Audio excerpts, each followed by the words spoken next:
Jeff Cohen, host of Crave Sports Talk, Wednesdays at 6 p.m., where we cover everything from fans to fantasy and all your sports in between. And you're listening to ICRV Radio, the stream feeding the River Valley. Good afternoon, listeners, and welcome to another edition of Antiques Trail. My name is Gay Sherman Wentz, and we have an old friend with us today, Andrew Lowe from Trove in Old Saybrook. Welcome. Hi, thanks for inviting me. I think it's been about a year since you were on with us, wasn't it? Probably just under, yeah. Yeah. Last time Andrew was with us, we were talking about the Repurpose Happiness event, which will be the second annual coming in September. Yep, September 2nd on the Chester Fairgrounds again. Awesome. I will be there, as well as some other vendors I know, and I've been recruiting other vendors, including the guests from the last two Wednesdays. Seemed exciting about it. There you go. So. Don't let them go. Okay? Yeah. Grab them when you can. Well, it was such a great event the first year. I mean, the first out of the gate, you guys really hit the nail on the head. You know, we were so excited. Which is unusual for a first annual. Yeah, and we're on track to probably have almost twice as many vendors this year. Wow. Yeah. Awesome. A lot. Yeah. That's great. Yeah, I'm pumped. What's the... I mean, not that we would expect anything less, Andrew, but Try. But seriously, what do you think that's a reflection of? Well, I think it's one, we had some really fantastic vendors.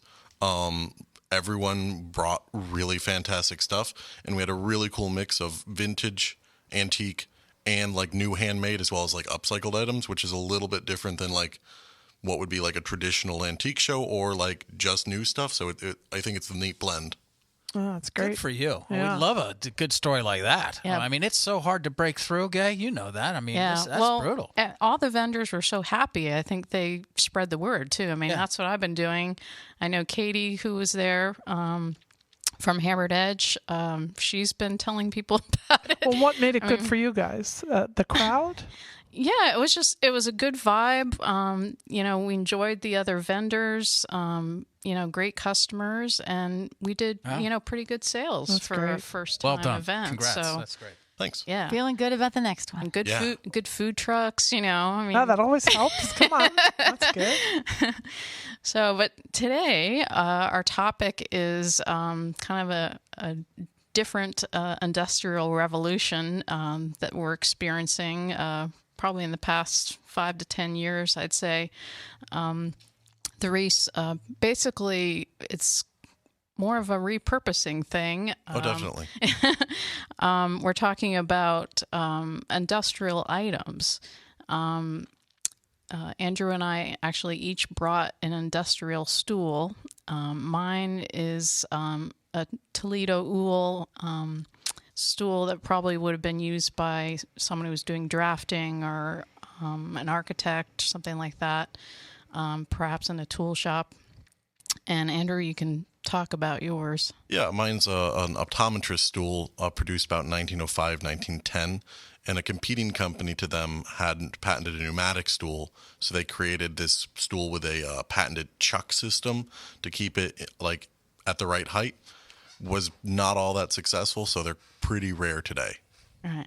And both our stools have, pretty heavy metal bases. Yep, yours is like a folded like iron, and mine's a cast iron. Yeah, mine, I don't know, the sort of strips of metal that hold the four legs together. I don't know. To me, it reminds me of kind of like the Eiffel Tower kind of look. Mine's 1950s, so it's kind of Eames era looking stuff. And Andrews is on wheels, which I would really like. You can sit on it and roll around. Yeah, we all know the dentists and doctors have to have the rolling stools so I'd they like can it in my office. maneuver around their patients. But so that's just a couple of things. And Andrew also brought some very heavy-looking gears here in the industrial design, interior design. Watch gears, gears that came from any type of machine you can think of, are either being repurposed, made into table legs, or they're being hung on the wall as art. And the pieces themselves are just so cool looking. And if you want to talk about these gears that you brought. Yeah, the 2 gears we brought today came off of a lathe that was dated about 1890, all cast iron, all American made. The whole lathe weighed about 1,200 pounds. And so we disassembled it, and we got, several dozen gears of various sizes, as well as the legs, which are very, very popular for making tables and desks out of. But like the one is like a gear with a shaft and another gear, and those are very popular. We sell a lot of those for lamp parts. Oh yeah, actually I have seen some of those made into lamps. And the little ones, are people buying those to... I've seen people make coasters. I've seen people hang them on the wall, put it on their desk as a paperweight. It really doesn't... It lends itself to almost any sort of repurpose. I've seen some really cool handles made out of them, like for a big door. Oh, yeah. Yeah. Huh. And when people are buying these, are they asking for the story of the lathe? Or is this a way possibly of staying connected to the industrial past, the manufacturing and various businesses that might have populated the Connecticut River Valley? Oh, absolutely. I think people always want to know, what did this come off of? What's it part of? What did it do? And I think a lot of it has to do with the interest in where it was made, where it's from. Like that lathe was made actually in Mass. It was a reed lathe, I believe. And yeah, so that's a big factor into it, because also it's differentiating it from some of like the newer imported reproductions, that aren't quite as high quality. Yeah. Yeah, these things are heavy, solid, big time. Made to last. Yeah. How many pounds? The lathe itself was about 1,200. The LRB, is that heavy? Yeah. Too heavy for me to pick up. That's heavy. Sitting down. Yeah. Yep. How did this Pump iron come with to that be thing. a trend? That's really it's an interesting thing. So you had a lot of these people that this stuff used to be in businesses. It wasn't something you'd have in your home, but as I think the loft culture grew, Right. You had people moving into former factories and that sort of stuff. So it fit into that, and then I think it just sort of spread from there. We get a lot of customers who aren't so they're not looking for the full-blown look. They don't want to live inside a factory. But a lot of times, especially in kitchens, they want a little bit of industrial to sort of connect them to something, outside of just, a country kitchen, for example, which is sort of on the outs a bit. And how do you gauge what is hot? Do you have trend-setting type of feeders that you learn from, or is it really what people are asking for, or what your colleagues are saying is becoming popular? Pretty much all of the above. I mean, if someone comes in and we get a whole bunch of people asking for stuff, we're going to try and find it. Yeah. We pay attention to the design magazines and sort of see what people are doing, and that's definitely always sort of pushing, although some of that doesn't catch. In this case, if someone's asking for it, if everyone else is talking about it, and you're seeing it in design magazines, you better find it. I mean, we're live on the 3rd of May, and you thumb through some of the social media posts about the Met Gala that just happened, and the type of stuff that people were wearing. Now, if that stuff ever becomes hot, put a fork in me. I'm done. I mean, it's like the antithesis to fashion. So it's almost like, sometimes they do stuff just for shock value, but it's amazing to me what, I love the process of how things become a trend. I mean, it has to start from, pop culture, right? References. I mean, I get the loft experience, but lofts have been hot, for a long time. True, and this the origins of this trend have been in there a long time. Got it. And it's really only in the last 5 years or so that it's pushed into the mainstream. Yeah. There was always someone, because it used to be cheap too. So I think that was part of it. Is if no one wanted the machine, you could take it home and put your tabletop on it, and there you go, you got a cheap table. Yeah. Whereas now, not so much. Yeah. And it's become more popular price because tag. people are learning repurposing, and upcycling has become so popular. Yeah. And Well, So isn't it people are because, coming up more ideas on how to use these Right. things for something else. but isn't it also, do you think, about the quality of how it's made? I live in a 300-year-old house, and that house compared to houses that were built 10 years ago, I mean, it's just shockingly different, the quality. So is it about that as well? These things are such quality. Now you probably can't get things that are made this well. So Yeah. is that part of it, Andrew? I think that's the driving force in people purchasing original items versus, say, reproductions. Okay. And definitely sort of this deep connection to the past where things were made better is always of interest to anyone buying anything vintage.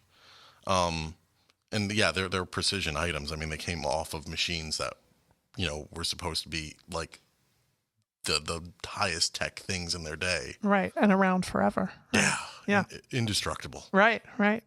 Well, the story behind the stool that I bought, I actually have 3 of them at home, and they came from the Napier company. They did in Meriden? Yeah, The jewelry. Yeah. I happened upon somebody who had some stuff from the Napier company, and I was like, ooh, I gotta have it.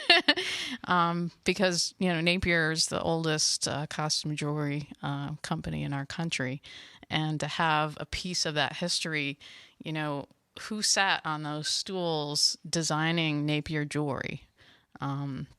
So as I sit on them at my breakfast bar, to me, it's a actual physical connection, to that amazing place where so many awesome things were created. So it has a lot of personal meaning for me, being, in the vintage and antique costume and fine jewelry business. The stories behind some of these pieces, what factory they came from.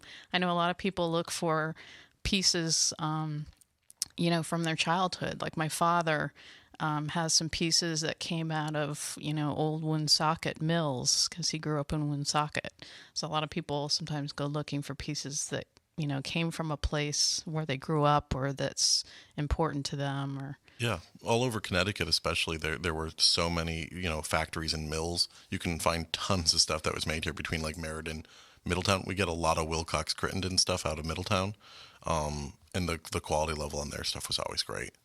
So what are some of the other items that you would qualify as industrial pieces? What are some of the other things that you're I mean, for the seeing? most part, it's almost anything that was at some point used primarily as commercial. You'd never see it in the home that has been sort of drawn into the home. Like in the shop right now, we just got these awesome like shop lockers that you would have probably been in like a mechanic's garage or something. You came in, you put your clothing in the morning and then went to work. But now they're the perfect item for like an entryway. Right, for organizing all your kids' stuff. Yeah.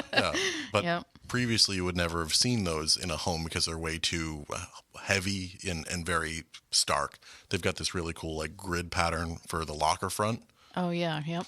But see, that to me goes back to the quality then. I could buy them at Target, but It's not the same. Absolutely not the same, right? No, these are heavy steel. Yeah, The Target are but that's gonna why I be think it's so super fantastic. thin. Yeah. But again, if you simply want the look, Yeah. you could go with a Target. Yeah, but if ones, you have children and you want them to last, and Yeah. it's fantastic. yeah, you can beat these up, and they're never Yeah, gonna. that's so great. I have a friend. Do you remember the Frank Davis Resort in Nudis? Yep, that It was- became Sunrise. Yeah, it was. I worked there actually when I was in high school, and it was like sort of a less expensive version of that resort that was in that movie Dirty Dancing. I mean, we actually had the staff put on a little show at the end of the week for the guests. And we had an outdoor luau, and we had a staff versus guest baseball game, and I taught painting. It was a crack up. But In the pool area, they had all those lockers yes, with the little baskets. is that what you were thinking That's of? what I'm talking about. Because every once in a while, it was the worst job on the place that you had to go down under because it was, Below a basement ground. below ground, and I had to.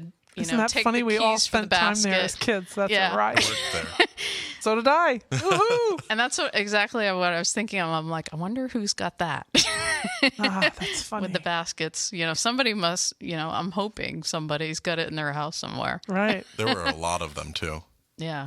But you see those sort of ones all over the place because it was pretty common anywhere. You sort of had to check something. Yeah. And Yeah. the other things I've been seeing a lot of are the suspended lamps that used to be suspended from the factory ceilings with the porcelain shades. yeah. Yeah, and the gas station lights. those the library all stuff that used to be in the card catalogs from the libraries. Super hot.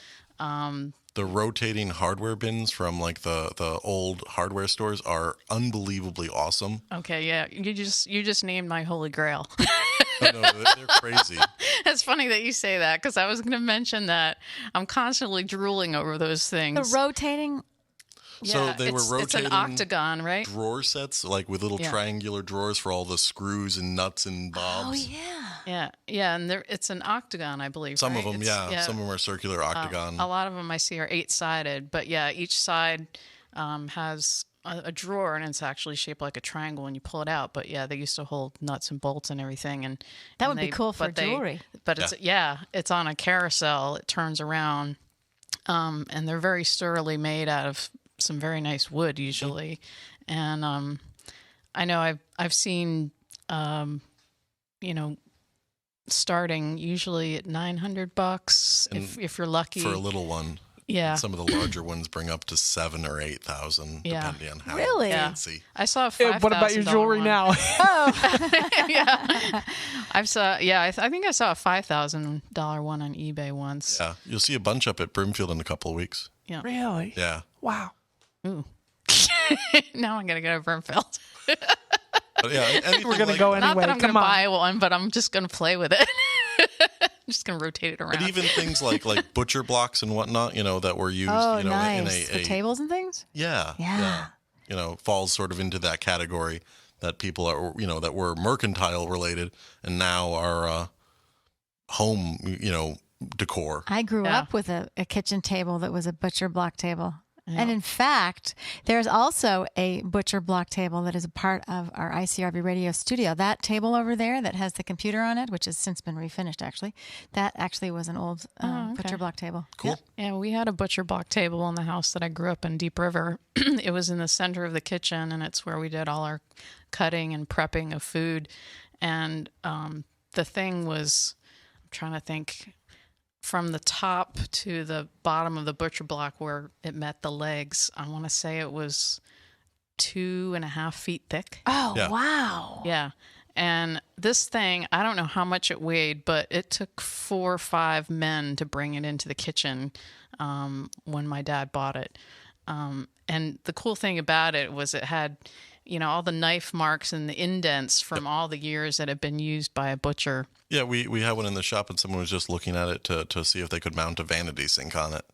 So it's moved even away from just being in the kitchen. Yeah, yeah. Some of the other things I'm thinking of are those, when you're talking about mercantile stuff, those, the wooden cases of the drawers for the spools of thread. Yep. What is it? Like Coates and Clark. Coates and Clark. Yeah, that's who I was thinking Yeah. of. Those things the prices for those have gone in the stratosphere. Used to be you could get them because I remember looking at them like 5 years ago, and it's like the price of them is like tripled. at Yeah, I least. think, but they're useful for storage and organization, any sort of crafting or anything like that. They're great. Yeah.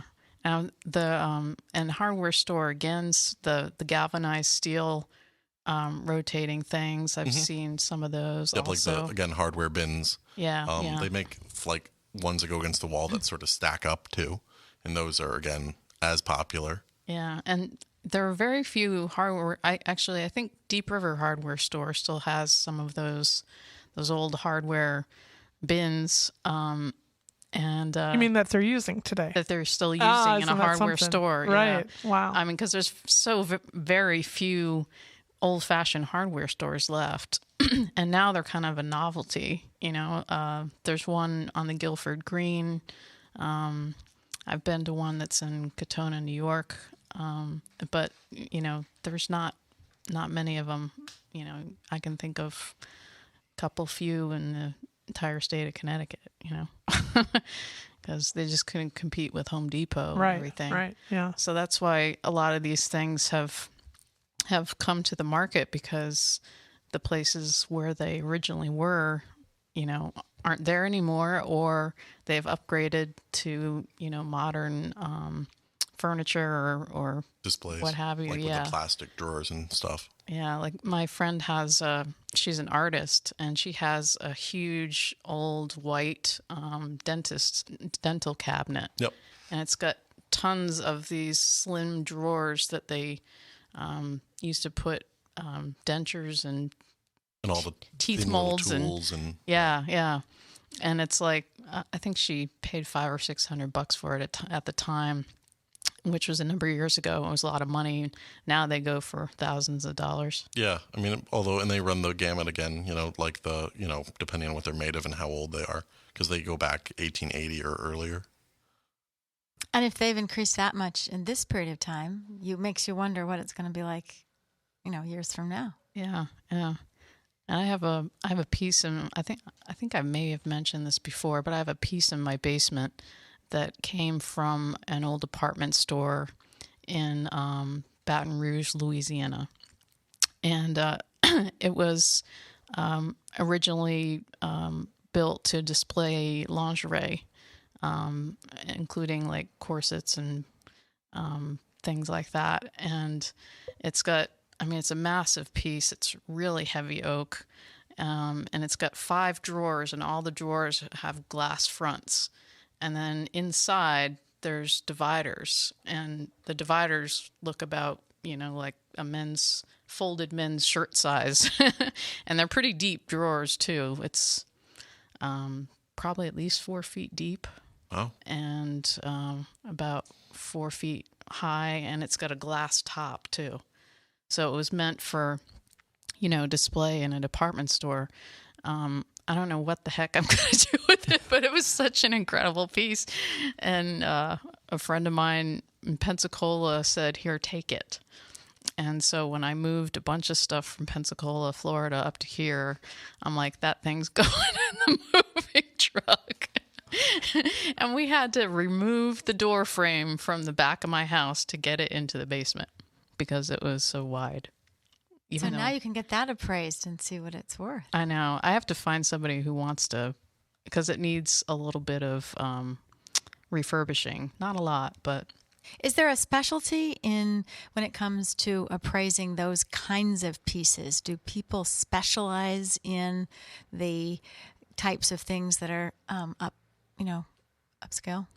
Upcycled? Excuse me. There's not that I know of. I mean, you basically just have to kind of look at the market and see what similar things, of course, we basically use online now for what they're going for, or, you see them in magazines if it's in an article about that kind of stuff and they show the prices. But mostly with those sorts of things, you just have to kind of gauge what the market will bear. I'm wondering, how was something like that saved? And like out of Wilcox Crittenden, which was a factory in Middletown on South Main Street, the whole time I grew up, I knew many people who worked there. How did some of that stuff get saved? And what did somebody decide it all goes to the dump and you just get rid of it? Like, who would have decided that? How were some of those things saved? How was that cabinet saved? What would you guess? Well, the story that I heard, because my friend got it from an antiques dealer on T Street in Pensacola, and he said that it had been in an art store for a long time, storing supplies, and that person who had it for the art supplies knew the family who owned the department store in Baton Rouge, and had gotten that piece when they tore down the building. So, and now I have it. So yeah, I'm just curious. That's like that's the life of this piece. Luckily I happen to know the chain of ownership. Right. You don't always know back that far. Right. But like other things I've gotten, I have a pair of folding chairs that came out of, I think it was called Stanley Works. Mm-hmm. Yeah. And I got that at a tag sale at the Ivoryton Congregational Church, and I was just driving by, and I see these chairs, and they look like they belong on a steamer ship. If they had the extra part where you put your legs up, that's kind of what they look like. And I was like, ooh, because there was a whole stack of them. And a friend of hers had gotten them out of Stanley Works, and then she bought some of them from that person. And, they just kind of keep moving on. And now I have a couple of them. And I'm sure some other people, maybe somebody out there listening, has another couple of those chairs that I bought. Speaking of listeners, a few moments left still in the program. If you'd like to send in questions, do so at info@icrvradio.com. Check out that Facebook thread, too. You can have comments and questions there as well. Yeah, and all these cool things that Andrew is talking about, they're at his shore called the Trove, which is located at 1353 Boston Post Road in Old Saybrook. And you have another object that we haven't talked about yet, Andrew. Yeah, it's a little bit different than some of the others, but I still think it meets the category. It's an all-brass microscope, German-made. I think the serial number dates to 1892. Cool. It's so, it really is a standalone piece of art. Yeah. It looks like it's made of brass, or is that just a brass finish? All brass. All brass. It's quite heavy for its size. It's only about a foot tall, but it's pretty weighty. It's got a single mirror. See Linda's face trying to lift it. It's got the sort of typical U stand that most microscopes have. Yeah, it doesn't look too different than your standard school microscope, except being brass. Yeah, and it's got the little mirror that's on a swivel below the sort of plate table where you put your specimen. You know what it reminds me of? Sort of an inverted scope, like I would see going on a stone's throw destination up to a place in Rhode Island where they would take these scopes and look out in the distance off at the sailboats. Only in this case, it's vertical and it's looking down. Of course, it's part of a microscope. I was going to say that too. It has that classic sort of old romantic feel of the 1800s. Yeah, it does look like an old spyglass. Yeah, in a way. Yeah, no, because it's basically the same thing, except like you said, aimed downward. But yeah, it's sort of, the height of the machine age type stuff that is like epitome of industrial. All right. So this is the type of thing that would be attractive to a collector, or it could just be a decorative piece on a piece of furniture or on a shelf. Yeah, nothing would make your office look classier than, an antique microscope. Yeah. I know, lawyers and doctors and people in different professions, I've often seen, things from the past that have to do with their profession, hanging on the walls or in their offices. Pretty cool stuff. One of the other things I brought was a scissor lamp, which extends out kind of like, what do they call those things? The ones that are made out of wood. And they have pegs coming out of them. Yeah, I know what you mean, but like the coat rack sort of thing. Yeah. It's kind of like an expanding gate. Yep. Right. And this one, they call it a scissor lamp because it extends out in sort of X scissor form, I guess. Like, you put the bracket on the wall. Yeah. This has a wall mount out as far as you needed it. Yeah. Right. It's like the the mirrors that they have, to shave with by your sink. Yeah, like the classic ones that you could pull out and sort of angle where you wanted. Right.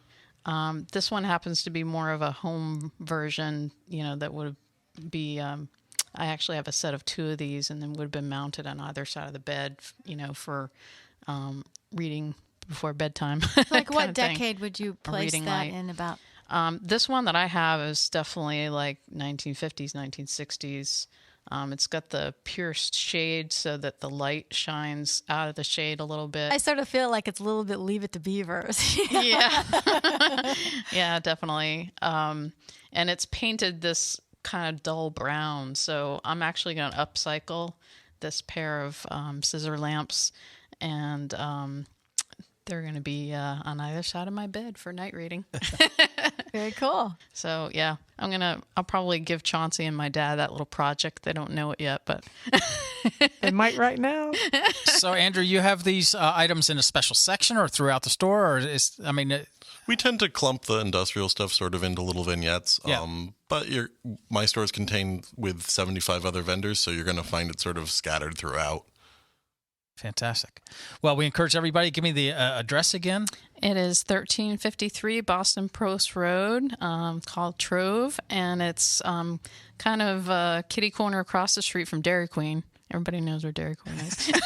What town are we talking about? Old Saybrook. Old Saybrook. Okay. Give yourself a little extra time, because you never know what might suit your fancy, and then you'll zero in on it and then find something else in the corner. And then, Andrew, the upcoming year 2 of the annual... Yeah, Repurpose Happiness, Chalk Mercantile and I are putting it on September 2nd on the Chester Fairgrounds. Fantastic. We look forward to maybe future visits. How about that? Looking forward to it. Thanks a lot, Andrew. Thank you. Thank you, Gay. We got more on the Valley Jam coming up on ICRV Radio.